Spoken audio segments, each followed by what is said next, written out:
So on this particular video, I want to talk about radical self-acceptance for somebody who has struggled with self-acceptance for the longest time. I don't know why I've struggled with self-acceptance, radical self-acceptance. Even when you see me talking about all these struggles, all these fears, all this pain, all these troubles that may have troubled my life or my mind or my soul is at this point. Um, the goal of it all is having like accepting myself radically. Not expecting perfection from myself, but coming to a point of radical acceptance of my weaknesses, of my strengths, of my capabilities, of my fears, of my doubts, of my quirks, of where I may not be, where I may not be what, where I may not be, where I may not be perfect. Yep, that is even why I even started this channel. Like a point of radical self acceptance, and now coming to a point of working on my self esteem, because different circumstances have made me to maybe have a low self esteem, or so low self esteem is caused by very many circumstances in this life. And when you're young, you may not be able to understand where they stem from or where they come from. Maybe the fears of the unknown, as I keep on saying, the worries, the mind, the anxieties, they all tend to compile and they become this humongous monster called low self-esteem. That is something that's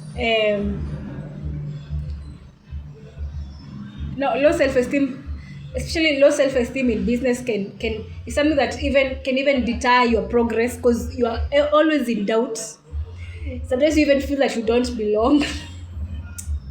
You feel like you don't belong. Even in this profession, low self-esteem is something that can cause you a lot of damage in this life, in your professional life, because you're always in this constant fear that you not be able to, that you're not worthy. You're not worthy of anything. And I don't know why, but this is what I'm talking about. Me having a this is why me I'm sharing my story and my journey towards radical self-acceptance, and working on my self-esteem, because those two things are the key determining factor on how, even though like self-employment or business, or even this life is unpredictable. Like you can't quite predict what is going to happen tomorrow. You don't have any clear understand. You don't know whatever that is going to happen tomorrow, even 10 years to come. Even if right now I sit down and make a strategic plan or a strategic vision on what is going to happen 10 years to come, I can't quite predict whatever that is going to happen in 10 years to come. Having the two things, that is radical self-acceptance and self-esteem, upgrading my self-esteem, those are the two main things that are going to guide me in this very, very rocky journey, or in this very, very murky waters of life and of my professional life that I am in. Another thing is there's a field of law that I've always wanted to venture into, but that field of law seems to be a preserve of the wealthy. So, as I'm saying right now, radical self-acceptance and working on my self-esteem, those are the two main things that are going to enable me to even put in my face there, or even be, like venture into that field when I don't come from a rich family. I I don't come from a rich family. I'm not even like I'm not that like my skills in that field of practice. I wouldn't say that they are very sufficient, but I have faith that one day I'm going to end up being a guru in that field, in a field that is for Taiwan. Like the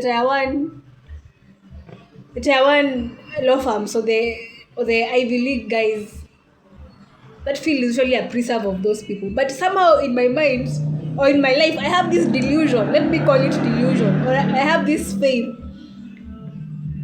I don't know whether it's even like it's even a valid faith. Am I it's me just lying to myself? Am I it is me just